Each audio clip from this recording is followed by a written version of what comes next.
आज से केपीके में तमाम पे फर्ज है, अपनी गाड़ियों पे पीटीआई के झंडे लगाओ, अपने घरों पे लगाओ, अपनी दुकानों पे लगाओ।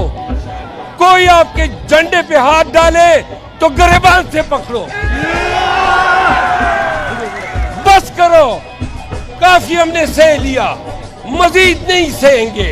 हमारा झंडा आज से हमारी इज्जत है, ये हमारी गैरत है।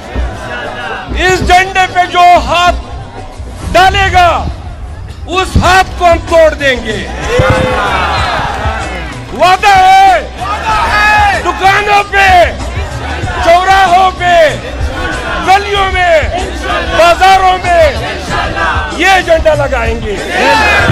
कल से आपने अपना झंडा लेकर निकलना है।